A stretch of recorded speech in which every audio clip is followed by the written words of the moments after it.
Olá, pessoal, boa noite. Desculpe os atrasos, a nossa live era para ter começado às 19, mas houve um probleminha técnico e a gente está começando um pouquinho atrasada.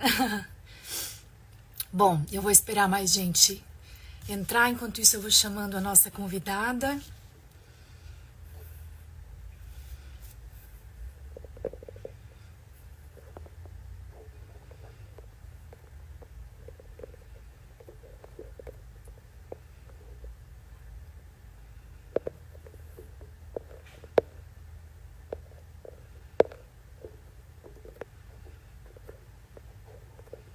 Boa noite para quem está entrando.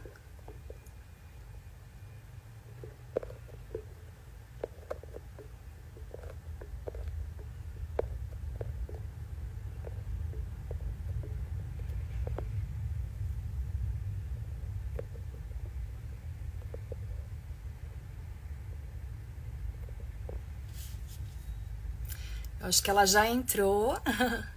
Eu já estou vendo ela. Deixa eu ver se eu consigo colocá-la.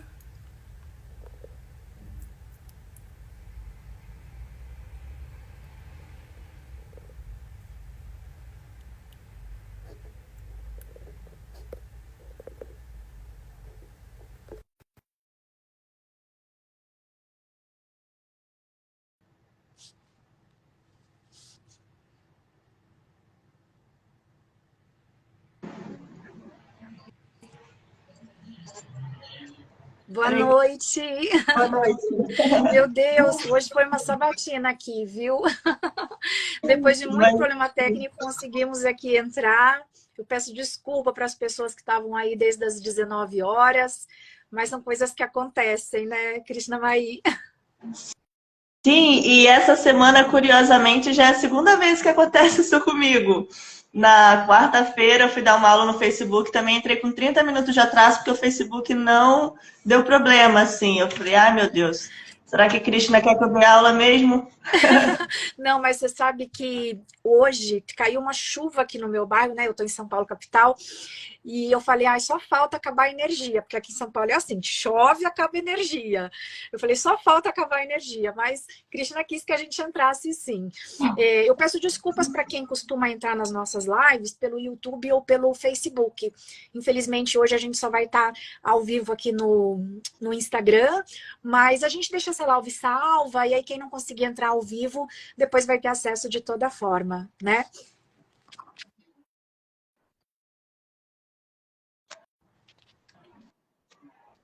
Tá me ouvindo? Deu uma travadinha, mas já voltou. Ah, tá joia. Tá joia. Bom, eu acho que a gente já pode começar. Infelizmente, por conta desse probleminha técnico também, eu não vou conseguir puxar aqui o seu currículo, então eu vou pedir para você se apresentar, contar um pouquinho para a gente quem é o seu mestre e um pouquinho da tua jornada, né, dentro do movimento Hare Krishna, antes de você começar a sua aula. Tá certo. Bom, então, queria primeiramente agradecer o convite, né? Parabenizar o projeto do Krishna West, que tem feito essas aulas aos sábados, né? Eu tenho acompanhado algumas boas aulas assim, então parabenizar pelo Obrigada. projeto, né? Que é bem bacana, e também agradecer o convite. Meu nome é Krishna Mai Devidasi, eu sou discípula de Chandramukha Swami. Conheci o movimento da consciência de Krishna em 2019, bem recente, e assim, eu digo que eu conheci quando eu conheci o meu mestre espiritual, né, Chandramukha Swami. E eu me encantei mesmo, eu costumo até utilizar a palavra me apaixonei. Assim, ainda estou apaixonada, ainda estou no âmbito assim da paixão, então, desde que eu conheci, eu resolvi ter essa experiência assim mais intensa de residir em templo, né? Então eu fui residir na Ecovila Govardhana, em Santa Isabel. Depois de lá, meu mestre espiritual me mandou para o Ashram Brajabhumi, em Teresópolis. Fiquei mais tempo lá, uns 3 anos, mais ou menos. E há mais ou menos 1 ano e meio eu estou aqui no Rio Bhakti Center, que é a ISKCON Rio de Janeiro, aqui no Itaiangá, no Rio mesmo. Que é É uma isso. graça aí também, né? Não é sempre que eu tenho oportunidade. Eu fui umas 3 vezes já no Rio e, infelizmente, em Virajabume só 2 vezes. Gostaria de ir mais. Mas para a gente fica um pouquinho longe, né? É, De São Paulo para lá é uma viagem boa.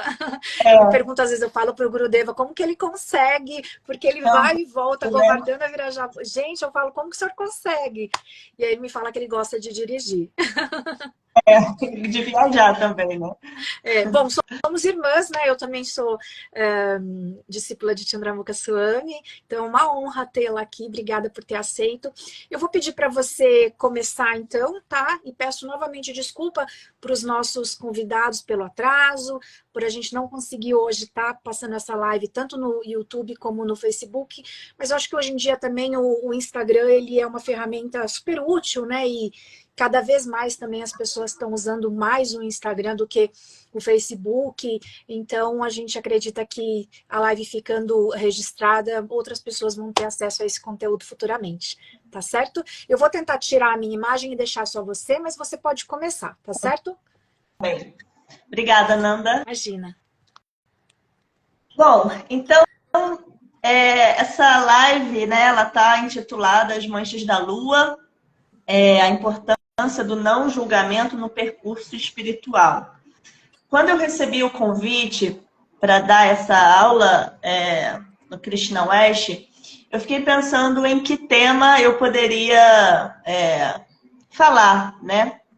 E uma coisa que eu aprendi com o meu mestre espiritual é que quando a gente está dando aula, quando a gente está compartilhando esse conhecimento filosófico, né, que a gente aprende com a consciência de Krishna, quando a gente vai compartilhar isso, na verdade, ele diz, né, ele brinca que a gente está dando aula para a gente mesmo, né? Então, você está falando, na verdade, para você mesma. Então, eu fiquei pensando, né, o que eu estou precisando, assim, aprender para eu poder compartilhar, estudar, né, e compartilhar isso com as pessoas. E aí eu fiquei pensando assim, eu estou precisando aprender a não julgar as pessoas. Então, daí que veio a motivação, né, de falar sobre esse tema do não julgamento, porque eu, assim, e aí já começa a autocrítica, né, mas de fato eu sou uma pessoa muito crítica. E eu vejo que eu tenho essa tendência, né, a encontrar os erros, a julgar. Não falei na apresentação, né, mas eu sou professora, não estou atuante agora, mas eu tenho formação, né, em letras, trabalhei quase 15 anos como professora, e por 10 anos, mais ou menos, eu trabalhei com correção de texto. Ainda faço esse serviço dentro da consciência de Krishna, mas por 10 anos eu trabalhei com preparatório para vestibular e concursos públicos. Então, eu trabalhava com correção e revisão de texto, né? Então, ajudava as pessoas a melhorarem a sua redação para elas passarem no concurso que elas queriam. Então, até brinco, né, com o Gaura Krishna, que está aí, meu esposo, eu falo para ele, eu acho que fiquei, assim, muito condicionada a encontrar os defeitos, porque numa redação, né, quando você é professor de redação, de concurso público, de vestibular, você precisa mostrar para aquela pessoa onde ela está errando e não onde ela está acertando, porque onde está acertando já está bom, né? Mas você tem que mostrar onde estão os erros. Então, nós somos caçadores de erros, né? Assim, e aí eu falando, aqui tá ruim, aqui não tem clareza, aqui tá errado, e a pessoa, assim, mostrando os erros, ela vai melhorando aquela redação, né? Então, eu brinco que eu acho que eu fiquei condicionada, assim, a só encontrar os erros. Bom, então, como eu me acho uma pessoa muito crítica, eu acho que esse é um bom tema para a gente estudar, para a gente falar, para eu me ajudar também, né? E aí, quando a gente fala sobre... Quando eu pensei, né, em falar sobre julgamento, a primeira coisa que me veio na cabeça foi uma analogia que eu gosto muito, né, do mestre espiritual fundador do movimento Hare Krishna, Srila Prabhupada. Eu gosto muito das analogias dele. E ele tem uma que, na verdade, ele diz que é de um livro, né, uma escritura sagrada chamada Nrisimha Purana. E nesse livro existe uma analogia que Prabhupada cita, né, na Bhagavad Gita, que é a analogia das manchas da lua, né? Então, Prabhupada, ele cita essa analogia na Bhagavad Gita, no verso 30, capítulo 9. Lá no finalzinho do capítulo 9, Conhecimento Mais Confidencial, Prabhupada, ele cita essa analogia, que é de um outro livro, né, do Nrsimha Purana, nesse verso 30, quando ele vai fazer os comentários desse verso 30, né? Inclusive, é um verso que, assim, até pode parecer polêmico, porque ele vai explicar que mesmo que uma pessoa, assim, tenha uma queda acidental, né? Quando a gente fala queda, assim, no sentido de cair, né, da plataforma do serviço, da espiritualidade, acaba cometendo um erro nesse sentido de cair, de ter uma queda acidental, mesmo assim ele deve ser considerado um santo, se ele é uma pessoa que está determinada naquele caminho, né, do serviço a Deus e etc. Então aí ele cita essa analogia das manchas da lua, explicando o seguinte, que a lua, ela, se a gente olhar, ela tem muitas manchas, né? Mas isso não a impede de iluminar a noite, principalmente quando é lua cheia, né? Então é uma analogia que diz que a gente não deve ser muito rígido, muito severo. E Prabhupada também utiliza muito a palavra nesse significado zombar. Não devemos zombar das pessoas que têm quedas acidentais, né? Porque essas pessoas, elas não deixam, isso não as desqualifica, se elas já estão nesse caminho, determinadas, né? Essa queda não as desqualifica. Então, da mesma forma que a lua, mesmo tendo muitas manchas, ela não deixa de iluminar, né? Então, logo que me veio falar, né, sobre julgamento, me veio à mente essa analogia que eu gosto muito, que são as manchas da lua. Daí surgiu o nome desse encontro, né?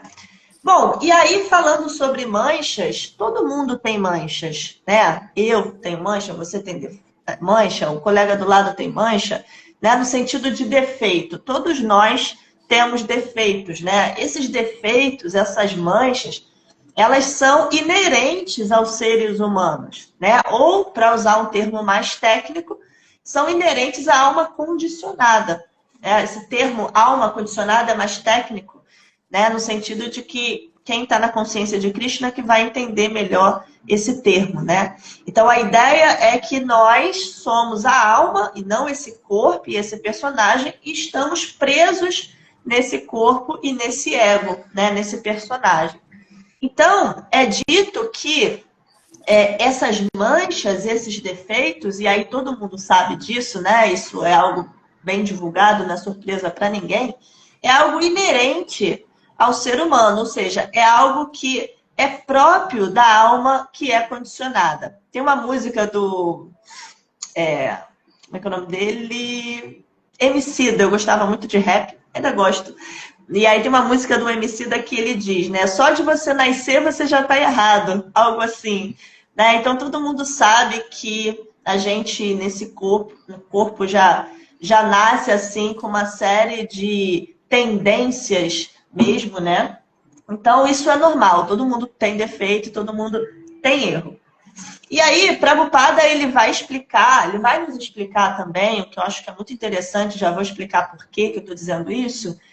Ele vai explicar que nesse estado condicionado, nós temos 4 grandes manchas. Vamos usar aí esse termo, né, para fazer um link com o tema da aula, né, as manchas da lua. Então, nesse estado condicionado, nós temos 4 grandes manchas, grandes defeitos.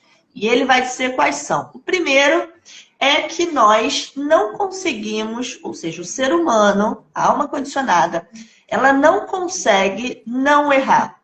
Existe é como se fosse assim, esse defeito já veio de fábrica.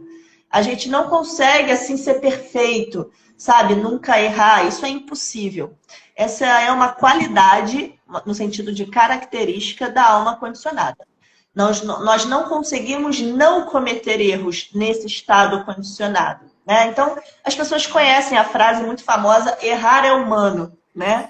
Errar é humano. Então, de fato, todo mundo vai cometer erros, tá? Esse é o primeiro ponto. Essa é a primeira mancha que todo mundo tem. A segunda mancha, o segundo grande defeito da alma condicionada, do ser humano, é iludir-se. Como assim? Nós temos uma tendência a acreditar no que não é, no que é ilusório, no que é temporário. Então, aqui, Prabhupada, ele vai falar sobre as chamadas, também um termo técnico, identificações corpóreas. Então, a gente pensa, eu sou mulher, eu sou brasileira, eu sou isso, eu sou aquilo. Quando, na verdade, você não é isso. Você é isso durante uma média de 100 anos. Mas, quando acabar esse tempo desse corpo, você pode vir em outra vida como uma outra coisa. Pode vir como um homem, pode vir como um indiano, né? Então, essas identificações, eu sou isso, eu sou aquilo, são, na verdade, grandes ilusões. E nesse estado condicionado, nós temos essa tendência a nos iludir nesse sentido, de nos identificarmos com eu sou isso, eu sou aquilo. Então, isso também é natural. Não tem como, né, fugir disso aí. Essa identificação é própria da alma condicionada do ser humano. A terceira grande mancha que nós temos é a propensão a enganar. Quando a gente fala isso, as pessoas pensam num termo mais grosseiro, né? Ah, então é uma pessoa maliciosa que quer enganar os outros. Não necessariamente também, mas não necessariamente nesse sentido mais grosseiro, mas no sentido mais sutil. Então, Prabhupada nos explica que a gente sempre quer se fazer passar por algo que a gente não é. Então, a gente sempre tem essa tendência a enganar no sentido de querer parecer uma coisa que a gente não é, ou que a gente quer ser, que a gente ainda não é, né? Isso é muito comum. Às vezes, a gente tem vergonha de mostrar quem nós realmente somos, o estágio que a gente realmente está. Então, a gente tem essa tendência em parecer que a gente é uma coisa que a gente ainda não é. Isso é enganar os outros, né? Então, essa propensão a enganar, ela é uma mancha própria de todo mundo. Eu, você, ele, né? Então, é natural. Nesse sentido, é natural, é inerente. E a quarta grande mancha da alma condicionada do ser humano são os sentidos imperfeitos. Então, nós usamos os nossos sentidos para lidar com esse mundo, né? Com o mundo material, com as pessoas, as relações. Então, a gente usa os objetos dos sentidos e os sentidos, a visão, o paladar, o olfato, o tato, etc. Porém, esses sentidos são imperfeitos. Então, a gente não consegue nem mesmo ter certeza de nada, porque os próprios sentidos, que são aqueles que estão nos fazendo lidar com esse mundo, não funcionam bem. Prabhupada dá o exemplo, quando ele vai explicar isso, de que a gente não consegue nem mesmo ver as nossas próprias mãos se a gente está numa sala escura. Se não tem luz, você não tem visão. E aí, se você não consegue ver nem as suas mãos numa sala escura, será que você consegue, assim, conhecer, ver as intenções de uma pessoa, né? Como que a gente vai julgar uma pessoa, querer julgar as intenções dela, né? E ter certeza disso, se a gente tem sentidos totalmente imperfeitos? Como o Prabhupada diz, a gente não consegue nem mesmo ver as nossas mãos numa sala escura, né? Então, nós não somos perfeitos. Nós temos essas 4 grandes manchas, né? E por que eu estou falando isso? Porque ter consciência, saber que esses 4 defeitos, essas 4 manchas, são inerentes à alma condicionada, isso nos ajuda a julgar menos, né? Tanto o auto-julgamento quanto o julgamento de terceiros, né? Porque a gente fica com essa tendência do auto-julgamento e do julgamento do outro, né? Mas quando a gente tem consciência desses defeitos, a gente pensa, bom, mas errar é humano, todo mundo tem uma tendência mesmo a se iludir, a enganar os outros, né? Os sentidos são imperfeitos, então você começa a ficar mais compassivo consigo e com os outros, quando as pessoas cometem erros ou quando você mesmo comete erros, né? Então, isso é importante, né? A gente abaixar um pouco o nosso nível de auto-julgamento e julgamento. Existe também, né, um termo também, um assunto técnico que eu não quero entrar aqui e explicar, mas para quem já conhece, né, existem também os modos da natureza material que estão o tempo todo nos influenciando e nos fazendo agir de determinadas formas que às vezes não são as que a gente gostaria, né? Então, existem muitas forças, né, que estão nos fazendo agir a cometer erros, a agir de forma, né, indevida, e aí a gente acaba se arrependendo e etc. Bom, então, esse é um ponto, né, assim, em relação a todas as pessoas. Agora, quando a pessoa ela decide adentrar num caminho da espiritualidade, seja ele qual for, né? Curiosamente, e aí eu estou sendo irônica, né? Mas curiosamente, a gente tende a ficar mais crítico com as pessoas que estão no caminho da espiritualidade quando elas erram. Por quê? Porque quando nós ou os outros adentramos no caminho da espiritualidade, espera-se que a pessoa se torne um santo. Perca, assim, a sua humanidade, todas as suas tendências, tudo isso que foi falado, e a pessoa agora seja, assim, popularmente chamar aqui de um santo, né? Então, a gente tende a achar que a pessoa não pode cometer erros. Ela não tem o direito de cometer erros, porque agora ela precisa ser um exemplo.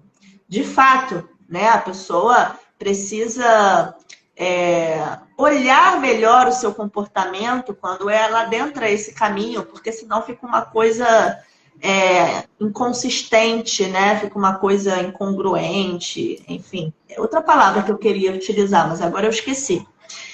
E mesmo Prabhupada, no verso que eu citei, né, verso 30 do capítulo 9 da Bhagavad Gita, ele diz que a gente deve considerar a pessoa um santo. Mas isso não significa que ela é um santo. A gente deve, com todo respeito, considerar um santo aquele que está determinado nesse caminho. Mas isso não significa que ela é, né? Inclusive, eu estava assistindo uma live, né, esses dias, do meu mestre espiritual, com outros 2 padres. Então, eram 3 líderes espirituais na mesma live de diferentes segmentos, né? E uma coisa bem interessante que ele falou para os padres, né, é que ele gostava, às vezes, de, assim, demonstrar, expor a sua humanidade para as pessoas, porque as pessoas, assim, ficavam com uma tendência a achar que ele não era mais humano, e qualquer coisinha que ele fizesse que a pessoa discordava ou não gostava de determinada fala ou determinado comportamento, a pessoa já se decepcionava e ia embora.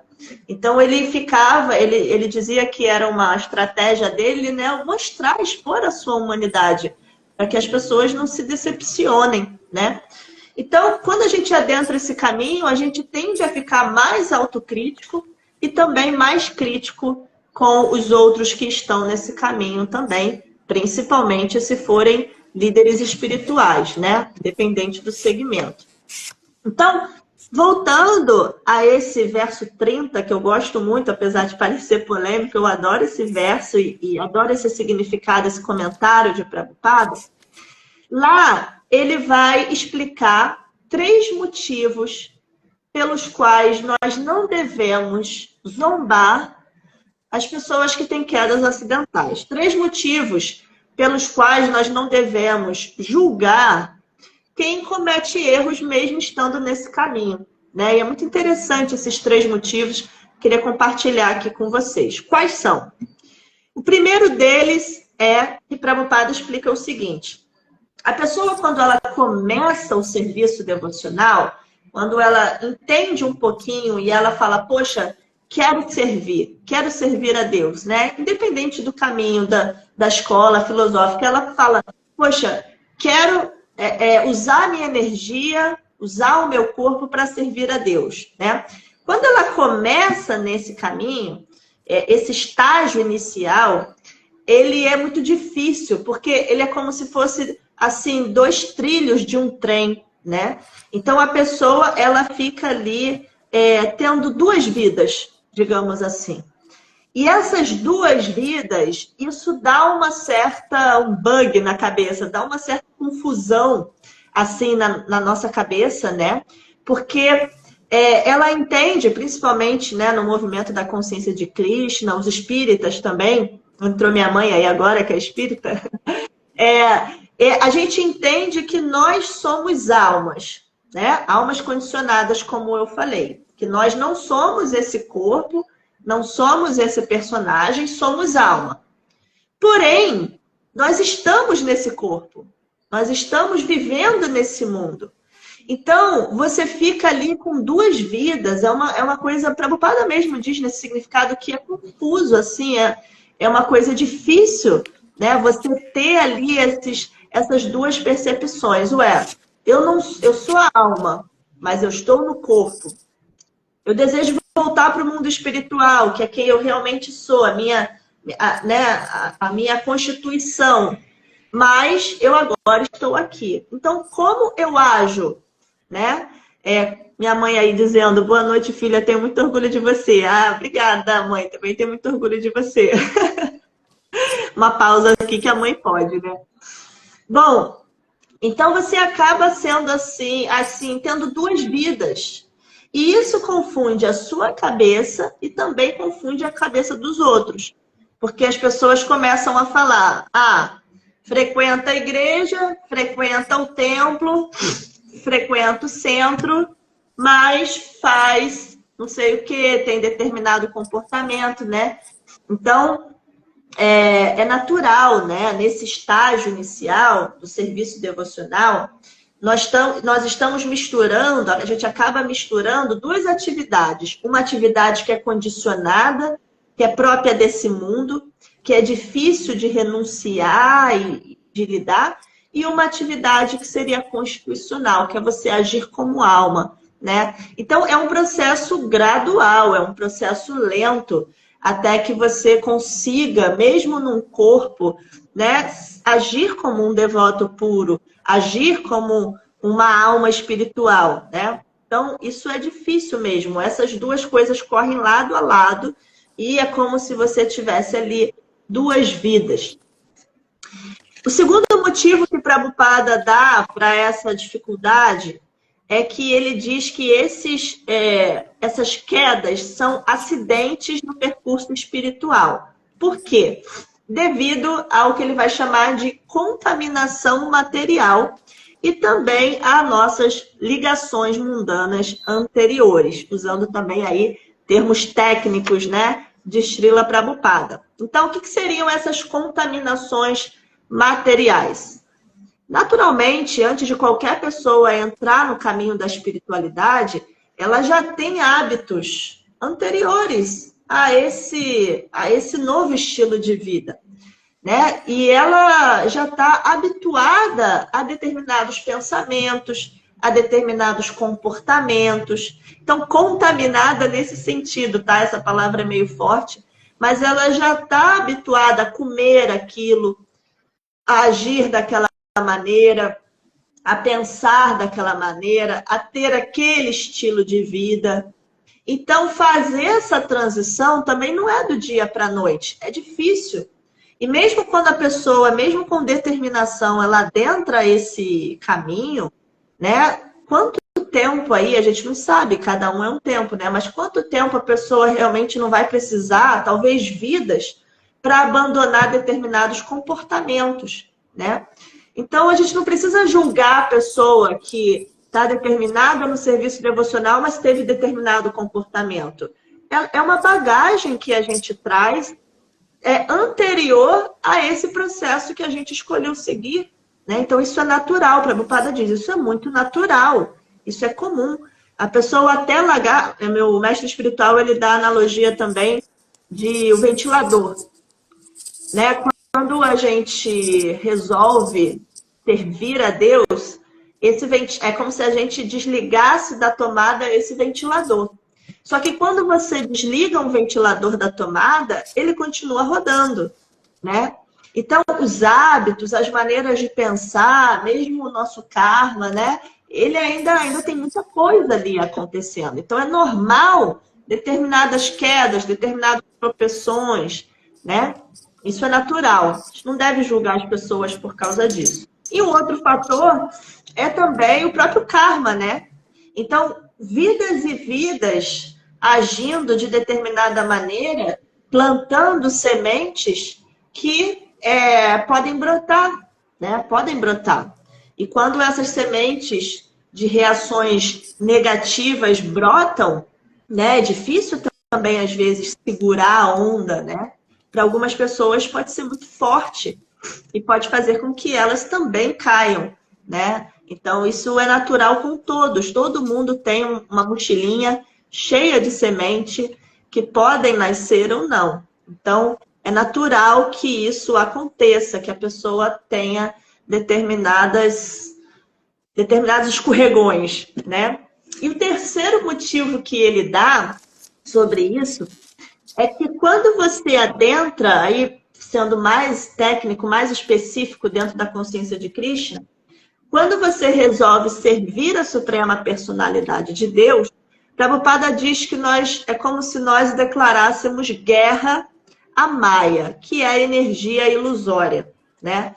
Então, é como se fosse assim, uma guerra também entre o serviço devocional e a energia ilusória, né? Então, vem os testes, vem os desafios, vem junto às fraquezas, né? E aí, nem todo mundo vai conseguir ter força suficiente para passar por determinados testes e barreiras, né? Então, as pessoas que estão nesse caminho, elas declararam guerra à Maia.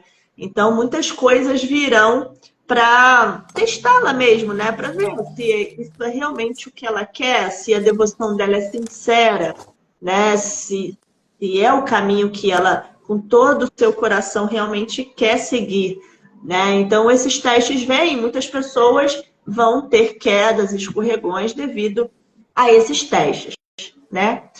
Então, tudo que foi falado até aqui, tanto os 4 defeitos, as 4 grandes manchas da alma condicionada, como esses 3 motivos que Prabhupada nos explica, que é natural que um devoto caia, tenha escorregões, tudo isso é para que a gente tenha mais compaixão, mais paciência conosco e com os outros. Porque quando a gente tem consciência disso tudo, a gente não fica assim tão rígido, não leva tão a sério os nossos erros e os erros dos outros, né?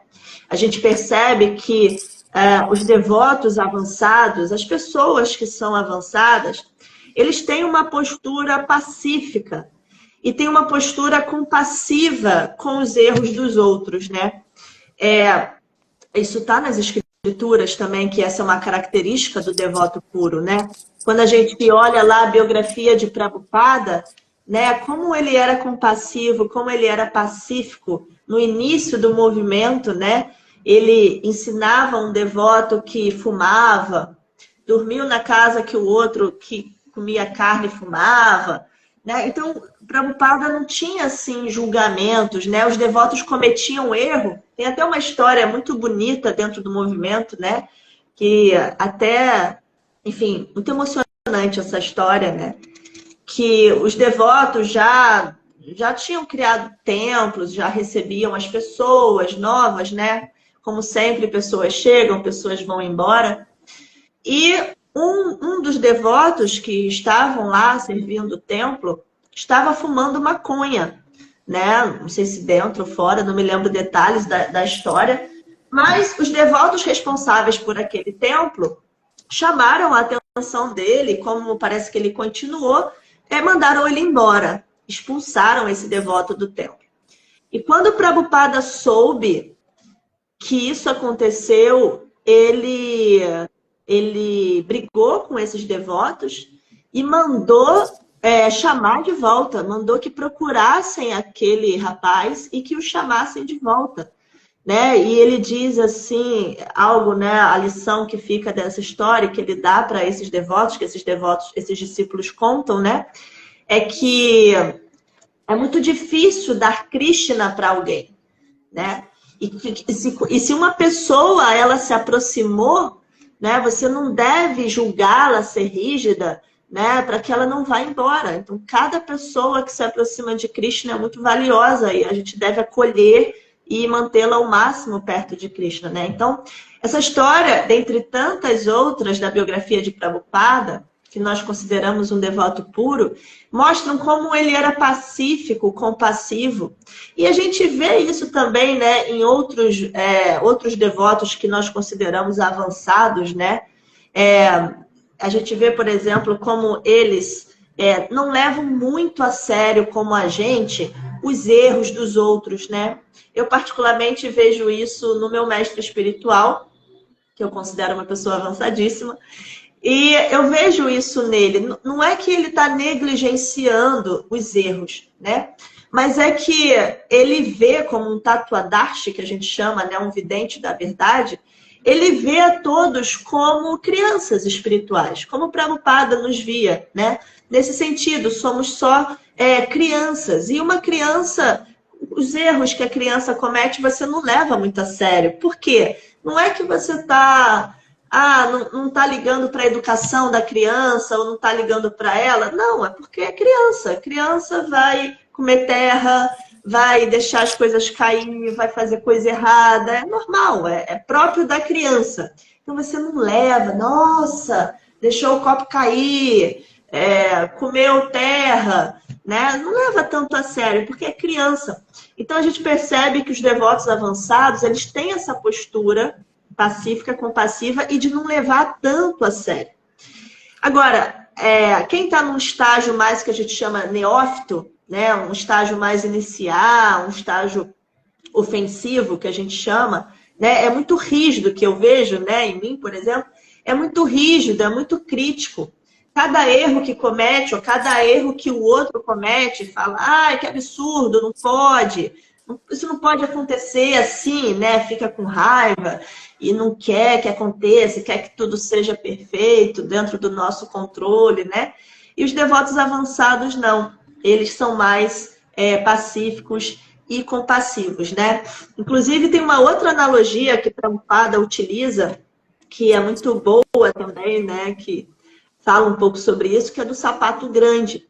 Quando Prabhupada fundou o movimento Hare Krishna e ele começou a abrir templos no mundo inteiro, ele começou a pedir para que devotos, geralmente casais muito novos de idade e novos de consciência de Krishna, fossem para o Japão, para a Suíça, para a Alemanha, para a Inglaterra. Começou a espalhar esses devotos que estavam concentrados em Nova York para cuidar e abrir templos e cuidar de projetos no mundo todo. Só que essas pessoas, elas não tinham nem experiência de vida, nem experiência com a filosofia, com o movimento. Eram pessoas imaturas e inexperientes. Mas eles eram devotos e tinham a determinação de servir a Deus e de participar da missão de Srila Prabhupada. Então, é essa determinação que esse verso que eu falei, 30, fala, né? De a gente admirar essa determinação, independente dos erros e dos defeitos que a pessoa vai... dos defeitos que ela vai ter e dos erros que ela vai cometer, né? Então, Prabhupada, quando essas pessoas começavam a cometer erros, natural, né? Imaturas, inexperientes, começava a ter briga, começava a ter problema, começava a ter erro. Então, Prabhupada, ele começava a explicar, né, na sua pregação, que é como se ele tivesse dado sapato grandes para essas pessoas. Então, sabe criança, né, que passa roupa do irmão mais velho para o irmão mais novo, né? Então, você tem lá o irmão mais velho e aí o irmão mais novo fica com aquele sapato grande. Então, qual é a ideia? É que ele vai crescer e aquele sapato vai servir nele, né? Mas, até ele crescer e aquele sapato servir nele perfeitamente, ele vai ficar tropeçando. vai tropeçar, vai cair, porque o sapato é grande, né? Então, o Prabhupada utilizava, assim, para acalmar as pessoas, acalmar os ânimos dos devotos e dizia, olha, é porque eu dei um sapato grande, né? Mas essas pessoas, elas vão crescer espiritualmente, aqui que está sendo falado, né? Então, esses tropeços, eles são comuns. Tenham paciência, tenham compaixão, né, com os erros de todos. Então, são muitas as lições que nós recebemos, né, do nosso mestre Srila Prabhupada acerca desse tema. Não tem como não falar dele. Bom, e outro ponto importante sobre esse tema que eu queria compartilhar com você, que a gente refletisse, né? É sobre as consequências do julgamento no nosso avanço espiritual. Que eu acho que aí sim tem mais a ver, assim, chegamos agora no tema, né? A importância do não julgamento no percurso espiritual. Então, se nós nos tornamos pessoas muito críticas, muito julgadoras, quais são as consequências, né, disso no nosso avanço espiritual? Né? Então, a gente pode, que todo mundo pode refletir sobre isso, estudar sobre isso, mas eu compartilharia alguns pontos aqui, né? Por exemplo, o primeiro que eu vejo é que você não vai conseguir ver a suprema personalidade de Deus na outra pessoa. Porque não é isso que a gente aprende? Que Krishna está no coração de todos? Se você começa a criticar demais aquela pessoa, a julgar demais, a ter esse hábito, esse comportamento de julgamento, você começa a não mais, o que deveria ser uma tendência progressiva, a não mais ver Krishna naquela pessoa, né? Porque ali, na verdade, o que existe é a alma, né? E a superalma, ou seja, a suprema personalidade de Deus está no coração daquela pessoa. E se você começa a julgá-la muito, é como se você estivesse julgando Deus mesmo, né? Então você começa a esquecer que Krishna está ali também, dentro daquele coração, né? Outra consequência muito negativa para o nosso avanço espiritual é que a gente começa a criar um sentimento de separação. Porque quando a gente começa a olhar muitos defeitos, o que a gente quer? Quer se afastar, né? Ou quer criar grupos. A gente começa a criar esses sentimentos de separação dos devotos, né? E toda a nossa filosofia, a filosofia da consciência de Krishna, ela fala da importância do contrário, da associação com os devotos. Então, quando você se mantém perto daqueles que também adoram Krishna, você também, quase que por osmose, vai também criar o gosto por servir Krishna, né? Então, se a gente fica muito crítico, a gente começa a criar esse sentimento de separação dos devotos, né? E aí nós nos tornamos muito ofensivos, né? Porque a coisa também é progressiva. A coisa vai aumentando, né? Tudo é energia. E se você começa a ficar muito crítico, essa crítica, esse julgamento também é uma energia e ela vai se intensificando. Então, de crítico, você já passa a ofensivo, né? E a gente sabe que esse é, assim, uma pedra no caminho de Bhakti Yoga, no caminho, né, da devoção a Krishna, da devoção a Deus, a gente chama de ofender os devotos, né? Então, a gente até repete todos os dias nos templos as 10 ofensas, e a primeira dela é blasfemar os devotos, né? Então, é muito perigoso a gente se tornar ofensivo, né? Aí a gente ofende um devoto, critica, ofende, daqui a pouco a gente já está ofendendo as lideranças espirituais, criticando e ofendendo as lideranças espirituais, o que é muito perigoso, né? Prabhupada dizia, né, quando os devotos começavam a falar muito dos defeitos, Prabhupada dizia, olha, do jeito que vocês estão, daqui a pouco vocês vão encontrar defeitos em mim.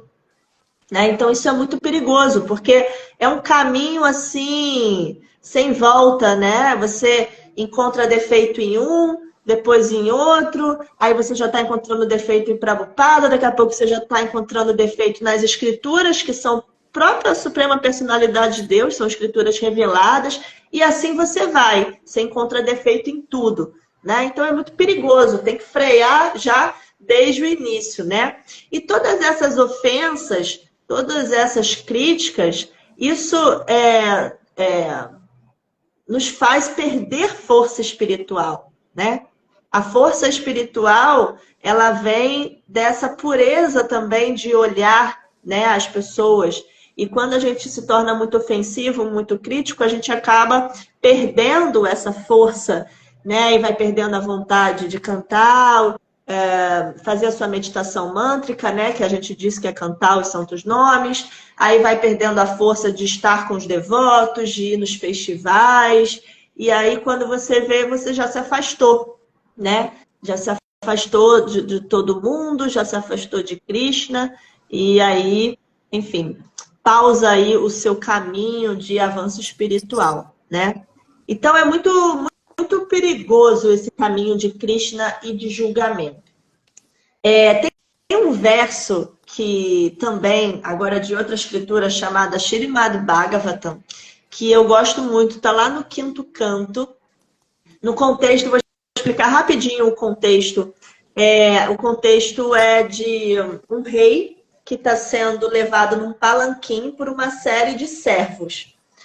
E um deles, ele não está levando bem esse palanquim porque ele está tentando desviar das formigas. Ele não quer matar as formigas. E aí ele toda hora fica desviando. Aí imagina, o palanquim, né, vai balançando. E esse rei fica muito irritado, manda parar e começa assim a ofender de forma muito agressiva esse servo, né? Começa assim a xingá-lo, ofendê-lo e etc. Só que esse servo, essa pessoa, ele não sabia, parecia uma pessoa simples, mas era um devoto puro. Era um brahmana, ou seja, uma pessoa avançadíssima, era um erudito, uma pessoa muito avançada. E quando ele recebe essas ofensas e esses xingamentos desse rei, ele responde. Ele não fica quieto, não. Apesar de ser uma pessoa que sempre esteve quieta, o nome dele era Jadabharata. Ele responde a esse rei, que se chamava Rahuganatha. Agora eu me esqueci, algo assim. Ele responde a esse... Rahugana, eu acho. Rahugana, agora peguei aqui, esse mesmo. Maharaja Rahugana. Então ele responde a esse rei. E o jeito que ele responde a esse rei, os argumentos que ele utiliza, esse rei fala, opa, esse cara não é quem eu estava pensando, ele não é uma pessoa simples. Pelo jeito que ele está falando, Rahugana, pelo jeito que ele está falando, ele é uma pessoa erudita. E conforme ele ia falando, e ele dá, assim, uma lição de vida nesse rei, né? Quase que foi um quem você pensa que é, assim, mas de forma muito... como é que eu posso dizer? Culta, erudita, né? E aí, quando esse rei vai vendo, quanto mais ele fala, mais esse rei percebe que ele era uma pessoa muito avançada. E aí, o que esse rei faz? Ele desce do palanquim, pede perdão a esse servo, presta reverências a ele ao chão e diz o seguinte, e aí é o verso que eu trouxe assim, que eu gosto muito, que ele diz o seguinte, meu querido senhor, não tenho medo algum do raio do rei Indra, tampouco me assusta o tridente serpentino e despedaçador do senhor Shiva. Não me importo com a punição de Dhyamaraja, o superintendente da morte, nem tenho medo do fogo, do sol escaldante, da lua, do vento ou das armas de Kuvera. Todavia, temo ofender um Brahmana. Isso me causa imenso temor. Então, eu acho muito bonito, né? Porque ele fala de forma muito poética do medo que ele tem de ofender uma pessoa espiritualmente avançada, né? Porque ele sabe, ele também tinha conhecimento, as consequências para a vida, né? Que eu não vou entrar aqui mais, já falei um pouco, mas aí seria muito técnico. Mas ele conhecia as consequências para a vida de uma pessoa de você ofender uma pessoa avançada espiritualmente, um erudito, um brahmana, como aquele rapaz. Então, por isso ele pede perdão e diz que não tem medo de nada. O maior medo dele é esse, né? E aí, no comentário desse verso, Prabhupada, ele explica, né, que Chaitanya Mahaprabhu, que é a última aparição de Krishna na Terra, né, ele, ao instruir um discípulo dele, Rupa Goswami, ele explica que essa ofensa a um Vaishnava, essa ofensa a um devoto de Krishna, é como um elefante louco numa loja de flores. Então imagina, você tem aquela floricultura cheia de vasinhos, plantinhas, tudo bonitinho, e aí entra com um elefante louco. Imagina, né, o que ele vai fazer? Ele vai quebrar tudo, vai destruir tudo. Então Chaitanya Mahaprabhu nos ensina que quando nós nos tornamos muito críticos, né, muito julgadores, muito ofensivos, principalmente aqueles que estão determinados no serviço a Deus, nós é como se fosse um elefante louco numa loja de flores, frutas, enfim, seja qual for a loja, vidros, podemos dizer qualquer uma, mas destrói tudo, né? Então destrói mesmo o nosso caminho se a gente... É como se fossem dois caminhos diferentes, né? Um caminho é do avanço espiritual progressivo e o outro, para outro lado, é o das ofensas, né? Da crítica. Agora, por último, né? Acho que é importante, então, também, depois de falar tudo isso, para finalizar, o último ponto que eu gostaria de trazer é que existe uma diferença entre julgamento crítico e discernimento. Precisamos também, obviamente, ter inteligência, ter discernimento para separar as coisas e também não ficar num estado muito romântico, muito sentimentalista, de que todo mundo é bom, todo mundo é maravilhoso e etc. Não, a gente mesmo falou no início da aula, né, das 4 manchas do ser humano, inerente a toda a alma condicionada. Então, também temos que tomar cuidado. Obviamente, existem pessoas maliciosas, existem pessoas enganadoras, existem pessoas farsantes. Prabhupada mesmo, né? Antes de conhecer o seu mestre espiritual, ele não queria, assim, conhecer o seu mestre, não queria conhecer nenhum swami, nenhum mestre, porque ele já tinha visto muitos gurus farsantes, né? Muitas pessoas que fingiam ser aquilo, mas na verdade não era. Então ele resiste muito a ir conhecer. Um amigo é que insiste, não, esse é diferente, vamos lá. E aí ele vai e se encanta com o seu mestre espiritual, Bhaktisiddhanta, né? Então, de fato, a gente, uma coisa é uma coisa, outra coisa é outra coisa, né? A gente não quer se tornar críticos, julgadores, ofensivos, mas também temos que usar a nossa inteligência, nosso discernimento para avaliar as pessoas, né? No sentido de que, sim, pode ter esse aqui, esse outro que está tendo um comportamento inadequado, né? E principalmente quem estiver na liderança, nas lideranças, né? Das igrejas, dos templos, dos segmentos religiosos, devem sim tomar iniciativas, né? Tomar precauções contra pessoas que estão tendo determinados comportamentos, tá? Então não é sobre isso, não é sobre ser sentimentalista, não é sobre ser romântico em relação aos outros. O que a gente está falando aqui é sobre a gente não se deixar levar por uma tendência de julgamento crítico, né? Que começa com a própria autocrítica e que a gente projeta isso também nos outros. E o mais perigoso ainda, né? Quando a criticidade ela se torna ofensa, né? Quando nós nos tornamos invejosos, ofensivos, aí realmente é muitíssimo perigoso, né? Então é isso, Nanda. Acho que eu queria compartilhar com vocês essa mensagem. Muito obrigada. Foi Eu tô aqui babando, adorei a aula. Já tô aqui bolando, trazer você para São Paulo para fazer essa aula aqui. Muito boa mesmo, Que parabéns. bom, Não sei se você está obrigada. dando aula ainda, mas se não tá, tem que voltar, hein? É uma professora nata. Fala Uma muito aula só da bem. Bhagavad Gita do Bhagavatam. Não, olha, a gente que agradece por você dispensar o seu tempo num sábado à noite para trazer todo esse conteúdo para a gente e que é muito adaptável para o nosso dia a dia, né?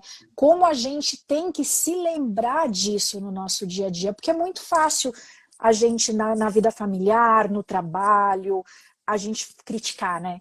E a gente às vezes usa aquela muleta mas é uma crítica construtiva, é para ajudar a pessoa, não é? Eu acho que a muleta da crítica construtiva é a pior de todas. Porque às Verdade. vezes a gente tem que pensar que até isso pode machucar, né? Pode trazer um trauma, pode trazer aí até um afastamento mesmo. Eu achei interessante no momento que você falou de coisas que às vezes atrapalham o nosso crescimento espiritual, atrapalham o caminho que a gente está, afasta a gente, né? A gente vê tantas pessoas que às vezes estão frequentando, né, o templo e às vezes somem, desaparecem, a gente não sabe por quê. E às vezes passou por um momento de vulnerabilidade e a gente nem fica sabendo para poder conversar com essa pessoa, trazer uma palavra carinhosa, né? É. Porque é mais fácil o ser humano virar as costas para aquilo que ofende, para aquilo que machuca, né? Então, achei que, assim, a sua aula, ela encaixa muito bem para a gente sempre estar fazendo esse exercício, né? O que vai sair da nossa boca, será que é útil? Será que vai machucar? Será que vai ofender? É aquele pensar para falar, né? E é isso que você falou, né? A gente não sabe pelo que a pessoa passou ou que ela tem de bagagem para ela ter aquela atitude, para ela ter saído, se afastado. Você não sabe, né? Então, como que vai julgar, né? Outra fala que eu anotei aqui, que eu achei bastante interessante, queria comentar com você, quando você diz sobre mostrar as fraquezas, né? As pessoas, muitas das vezes, elas têm essa tendência a mentir ou querer parecer o que não é, no intuito de agradar, né? Às vezes não é nem com maldade ou pensando em algo ruim, mas é no intuito, será que eu vou me encaixar aqui? Às vezes começa num emprego novo, né? Será que eu me encaixo ali? Deixa eu dar uma mentidinha aqui. E como está faltando mostrarmos as nossas vulnerabilidades, né? Eu acho que no mundo corporativo, principalmente, se fala muito nisso hoje em dia. A gente tem que mostrar nossa vulnerabilidade se a gente quiser ser ajudado. Se a gente bancar o que sabe tudo o tempo todo, ninguém nunca vai ajudar a gente, né? Então, acho que trazendo isso para a vida, trazendo isso para o nosso crescimento espiritual, eu acho que cada vez mais a gente tem que fazer esse exercício de abrir o coração e realmente mostrar a vulnerabilidade, né? Principalmente para os irmãos, para aquelas pessoas que a gente convive, porque isso não é feio, não é nenhum defeito, né? Uhum. Muito Bom, eu bom. tenho duas perguntas que chegaram aqui para mim no inbox, tá? A primeira é a seguinte: como que você acha que a gente pode lidar com o julgamento da família após nos tornarmos Hare Krishna? Interessante, né? Porque eu acho que aí a pessoa já está falando no sentido da família julgar o caminho que ele escolheu, né? Então, eu diria, como o meu mestre espiritual, eu dei o exemplo aqui que ele diz, não levar muito a sério, né? Porque também aquela família, aquelas pessoas, elas têm motivos, elas têm provavelmente alguma bagagem ali que as faz ser dessa maneira, que as faz julgar, né? A própria ignorância no sentido de não entender ali o que você escolheu seguir, né? Então, eu diria, seguindo assim os passos do meu mestre espiritual, não levar muito a sério, né? Porque também se você leva muito a sério, você vai ficar de mal com a sua mãe, com seu pai, com a sua irmã, também não é legal, né? Então, não leva muito a sério, né? As pessoas vão zombar, vão criticar e tudo bem, né? Se a gente está consciente, está firme, determinado no caminho que a gente escolheu, assim, não importa o que as pessoas disserem, né? Então, esse não levar muito a sério, eu acho que muitas vezes é a solução para muita coisa, né? Nesse sentido, né? Não, com certeza. E principalmente quando você tem um único membro da família que decidiu seguir o caminho, né? Eu acho que as outras pessoas, às vezes, até por estarem no escuro, né? Trazendo até aqui um exemplo que você falou, por estarem no escuro, por não conhecer, entendem a esse lado, a criticar ou a julgar, né? Mas por que você está indo lá de domingo? Por que você está indo para esse retiro? Né? Por que você não vai para a praia? Né? Então, assim, eu me lembro perfeitamente, eu no começo, quando eu ia para retiro, eu escutava muito isso. Nossa, mas que graça tem você ficar 3 dias lá? E a minha mãe ainda falava, vai ficar meditando 3 dias? Eu falava, mãe, mas eu não vou ficar só meditando. Porque eles têm, quem não conhece, tende a fazer essa associação, até acho que um pouco com o budismo, né? Então, eu acho que vai também da gente doutrinar um pouco e a gente acalmá-los, né? A mesma coisa quando eu recebi o meu nome, eu me lembro perfeitamente, a minha mãe virou para mim e falou, então pode ser, agora quer dizer que eu vou ser obrigada a chamar você de outro nome, não o nome que eu te dei? Já não serve. Não, gente, assim, eu me lembro perfeitamente. Então, acho que vai da gente também acalmá-los e explicar, né? Ter essa paciência com os familiares. Mas isso tudo é bem interessante. Tem uma amiga que compartilhou comigo esses dias que os amigos falaram, como assim você não bebe mais? Como assim? Que absurdo, né? Então, é difícil para as pessoas também, assim, né? E é um conflito que a gente tem às vezes, né? Porque eu acho que tudo é um processo, né? E às vezes você também citou aquela questão do desapego material, vai entrar um pouco na próxima pergunta que eu vou te passar. Mas eu acho que até isso precisa ter uma evolução também. Não é porque você se tornou Hare Krishna que você vai passar a doar tudo que você tem na sua casa porque você quer levar uma vida simples, né? Não, Você já tinha aquilo, né? Você já tinha. Então, assim, não é porque você passou a estar na consciência de Krishna que você necessariamente precisa sair doando tudo que você tem, seus bens materiais. E muito pelo contrário, eu tenho um passatempo que eu estava em Nova Gokula e estava com o Maharaj de Londres, me fugiu o nome dele agora, aquele que usa um chapéu engraçado. O Mahavishnu. Mahavishnu. E ele tinha dado uma aula e eu estava bem no começo assim da minha vida no movimento. E eu comecei com um conflito interno, assim, tão... gente, será que eu tenho que largar minha vida corporativa? Porque eu preciso levar uma vida simples, né? E eu fui batendo um papo com ele, eu nem era iniciada ainda, foi bem no começo mesmo. E ele falou, não, como é que você vai ajudar o movimento se você não trabalhar? E aquilo assim caiu pra mim, assim, foi tão bacana ouvir aquilo daquele. Ele falou, se você não trabalhar, como é que você vai fazer pelo movimento? Mas você vai poder ajudar também, né? Ele falou, não é só com seus braços, você também pode ajudar de outras formas o movimento.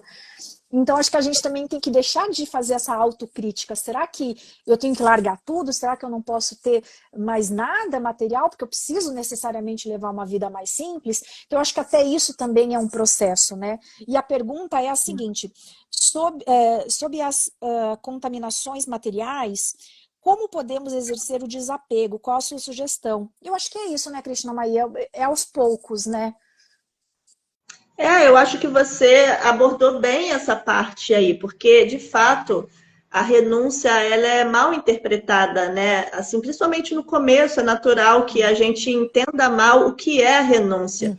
Então, muitas vezes, Prabhupada, ele vai nos explicar o que é a verdadeira renúncia, né? A verdadeira renúncia é você entregar os resultados das suas ações, é você ter consciência que aquilo não é seu. Então, não tem nem como você renunciar, porque já não é nem seu, né? Então, não tem como você renunciar ao que não é seu. Então, ele vai nos explicando, com o tempo a gente vai entendendo melhor o que é a verdadeira renúncia.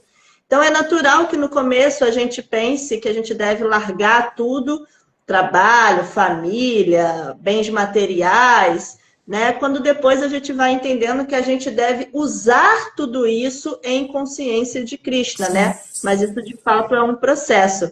Você poderia só repetir a pergunta para eu conseguir ter mais... Sobre as que você fala num determinado momento, né? Sobre as contaminações materiais, como podemos exercer o desapego? Qual a sua sugestão?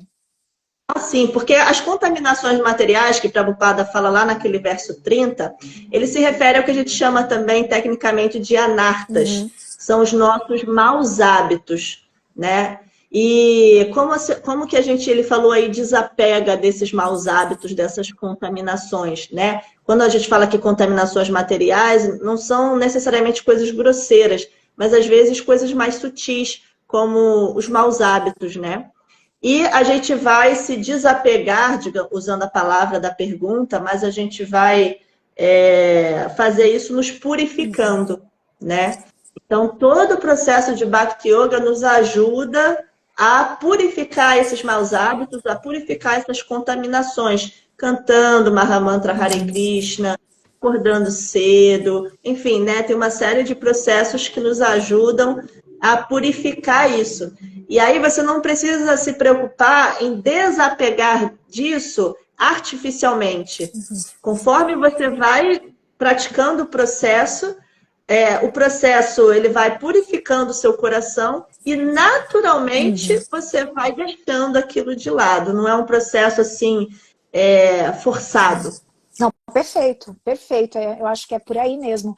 A associação, né? Quando você está cada vez mais em associação, você já não vai mais sentindo necessidade de outras coisas que você tinha, né? Eu acho que é muito natural, vai acontecendo, né? E quando você se dá conta, você não precisa mais de certas coisas, lugares que você frequentava, estar com pessoas que você estava antes. Eu acho que é muito natural também, pelo menos comigo foi muito isso. E eu queria até fazer uma analogia com a questão do vegetarianismo e do veganismo.